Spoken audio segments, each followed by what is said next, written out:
ایک بڑی میں نے زبردست ٹویٹ اس بات کے اوپر پڑھی کہ عمران خان صاحب کے اوپر نمبر آف کیسز اتنے ہو چکے ہیں جتنی فیڈرل کیبنٹ کے اندر اس وقت آپ کے منسٹرز ہیں. Is this fair to democracy?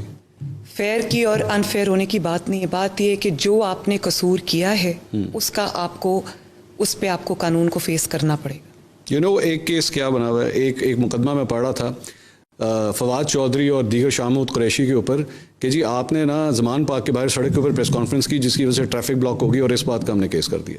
Is that fear? Seriously یہ حال ہے, اس طریقے سے مقدمے بنیں گے؟ دیکھیں میں ان باتوں پہ نہیں جاتی, یہ غلط ہے صحیح ہے, لیکن اس میں مجھے یہ بتائیں کہ مقدمہ بنا دیا, مقدمے کا اینڈ کیا ہوا؟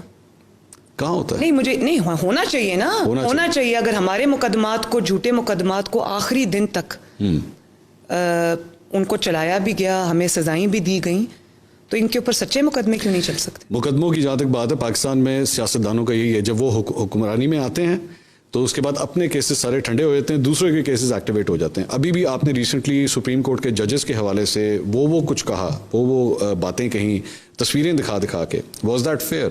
آپ کے خیال میں وہ توہین عدالت نہیں ہے؟ توہین عدالت تب ہوتی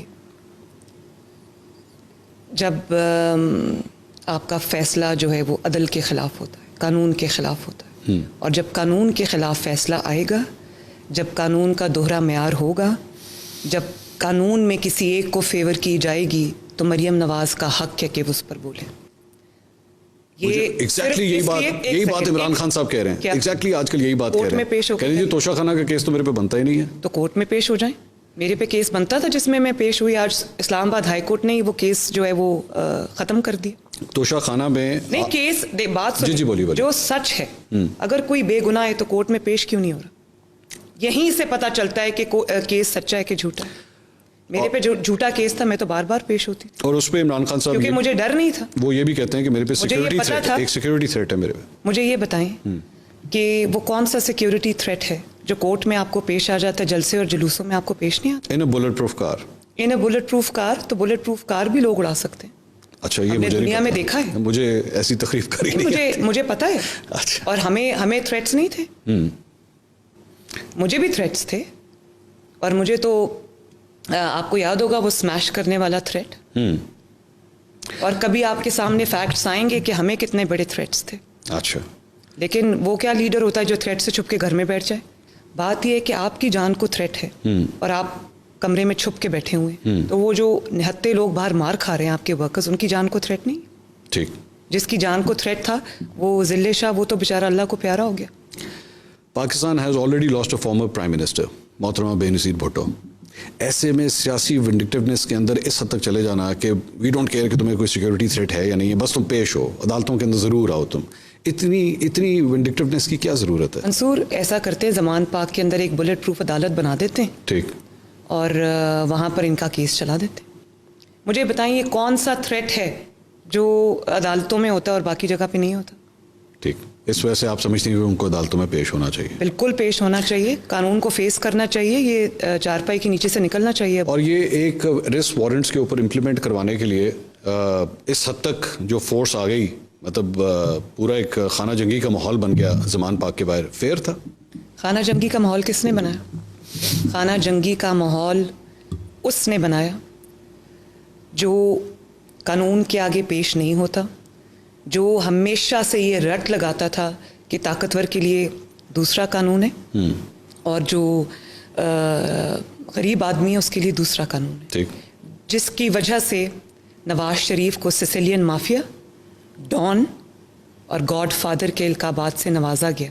آج جسٹس کھوسا جس کی سربراہی میں پاناما بینچ کام کر رہا تھا, آج اس کو پتہ چل گیا ہوگا. یہ جو مناظر ہم ٹی وی میں دیکھ رہے ہیں, آج اس پاناما بینچ سے بھی میں پوچھتی ہوں کہ آپ کو اب پتہ چلا ہے کہ سیسیلین مافیا کون ہوتا ہے, ڈان کون ہوتا ہے, گاڈ فادر کون ہوتا ہے. ٹھیک.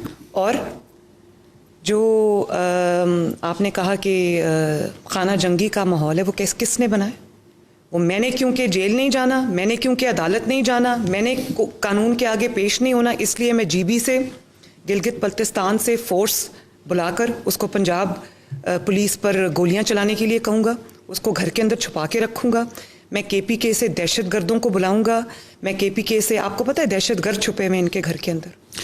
اور ان کو لا کے کھڑا کروں گا پنجاب پولیس کے آگے, ان سے پنجاب پولیس کے سر پھٹواؤں گا اور پنجاب پولیس کے اوپر پتھراؤ کرواؤں گا. ٹھیک. آرمڈ لوگ ہیں ان کے گھر میں, اور ابھی آپ نے دیکھا ابھی ان کی جو ایک خاتون جرنلسٹ ہے, اس نے کہا کہ ہم نے تیاری کی بھی, ہیلی کاپٹرس کو بھی ہم مار کے گرا سکتے. ٹویٹ ڈیلیٹڈ, وہ ڈیلیٹ کر دی انہوں نے. ڈیلیٹڈ کیا ہوتا ہے؟ اچھا, لیکن میرا یہ پوائنٹ ہے, ہم اس وقت جاتی عمرہ میں بیٹھے ہوئے ہیں, یہ انٹرویو ریکارڈ کر رہے ہیں, آج مارچ 2023 ہے. فار ایگزامپل اس سال الیکشنز ہو جاتے ہیں, اسی جاتی عمرہ میں مارچ 2024 کے اندر آنسو گیس کے شیل اگر یہاں پھینکنا شروع ہو گئے آپ کو اریسٹ کرنے کے لیے, وڈ دیٹ بی جسٹیفائڈ؟ میرے ساتھ اس سے بھی برا ہوا ہوگا. آنسو گیس کے شیل کہاں پھینکے گئے؟ پتھر پھینکے گئے میری گاڑی کے اوپر. تو آپ بھی تو ورکرز کی بہت بڑی تعداد اسی طرح لے کر گئی تھیں اس وقت. دیکھیے میری بات سنیں, ورکرز کی تعداد نے مجھے پیش ہونے سے نہیں روکا. ٹھیک. وہ لوگ میرے ساتھ اظہار یکجہتی کے لیے آئے تھے, اور میں ایک سیاسی کر رہے ہیں, وہ بھی یہی کر رہے ہیں. نہیں, وہ بھی اظہار یکجہتی پیٹرول بامز, میرے پیٹرول بامز کون گرا رہا ہے؟ یہ چیز میں نے ویسے پہلی مرتبہ دیکھا ہے کہ کسی سیاسی جماعت کے کارکنوں نے پیٹرول بامز یوز کیے ہوں. یہ دہشت گردوں کا کام ہے. اچھا. یہ کالعدم تنظیموں کا کام ہے, یہ ملیشیا کا کام ہے, یہ عسکری تنظیموں کا کام ہے.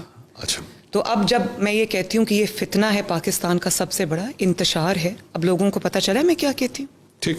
آپ اور امپیونٹی کے ساتھ وہ پوری اسٹیٹ کے ساتھ مقابلہ کر رہے ہیں اور دہشت گردی کے ساتھ مقابلہ کر رہے ہیں. ٹھیک. اور یہ جو بات کہی جا رہی ہے کہ اسٹیٹ کمزوری دکھا رہی ہے,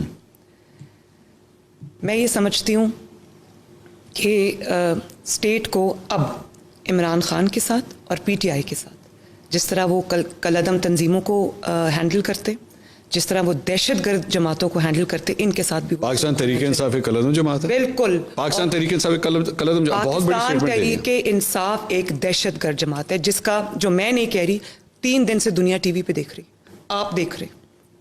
کون سی مجھے آج تک پاکستان کی 76-77 ایئر ہسٹری میں بتا دیں یہ دہشت گرد جماعت, کون سی ایسی جماعت ہے. ایک سیکنڈ, یہ دہشت گرد جماعت 30 سے زیادہ سیٹیں جیت کے میری بات سنیے, منصور میری بات سنیے. اس ملک میں سیاستدانوں کو پھانسیاں بھی ہوئی, پاکستان میں جلاوطنی بھی, عمر قید بھی ہوئی, لائف ٹائم امپریزنمنٹس بھی ہوئی, لائف ٹائم ڈسکوالیفیکیشنز بھی ہوئی, قتل بھی ہوئے سیاسی رہنما, جان سے گئے. آج تک مجھے کوئی اگزامپل دیں کہ کسی سیاسی جماعت نے پیٹرول بمز استعمال کیے ہوں, ٹھیک, وہ ذخیرہ کر کے گھر میں رکھے ہوں, ان کو چلایا ہو سیکیورٹی فورسز کے اوپر, ٹھیک, پھر ایک صوبے سے جہاں پہ آپ کی حکومت ہے وہاں سے آپ نے جو فورس لا کے دوسرے صوبے کی فورس کے سامنے کھڑی کی ہو. یہ خانہ جنگی نہیں تو اور کیا, لیکن اس کی ابتدا کس نے کی؟ تو یہ سیاسی جماعتیں کرتی. مجھے بتائیں, آپ کہتے ہیں آپ نے دہشت گرد, آپ مجھے بتائیں پاکستان کی 76 ایئرس کی ہسٹری میں کس سیاسی جماعت نے کبھی یہ کیا ہوا ہے؟ ویسے یہ بالکل نہیں کیا ہوا ہے, کسی سیاسی جماعت نے. ایک مذہبی جماعت نے کیا تھا جب آپ لوگوں کی حکومت تھی, اس وقت بھی کیا تھا, عمران خان صاحب کے دور میں بھی کیا تھا, لیکن آپ لوگوں نے کبھی بھی اسے کالعدم نہیں کیا اور نہ کروایا. ٹھیک ہے, اور آپ بڑی معذرت کے ساتھ میں بھی سیاسی جماعت کی بات, میں پیورلی سیاسی جماعتوں کی بات کری, میں ان جماعتوں کی بات نہیں کر رہی جن کو سیاسی جماعتوں کے سامنے اژدہا بنانے کے لیے کریٹ کیا. تحریک لبیک پاکستان ایک سیاسی جماعت ہے. میری بات سنیں, میں ان جماعتوں کی بات نہیں کر رہی جن کو سیاسی جماعتوں کو کمزور کرنے کے لیے لانچ کیا گیا سیاست میں.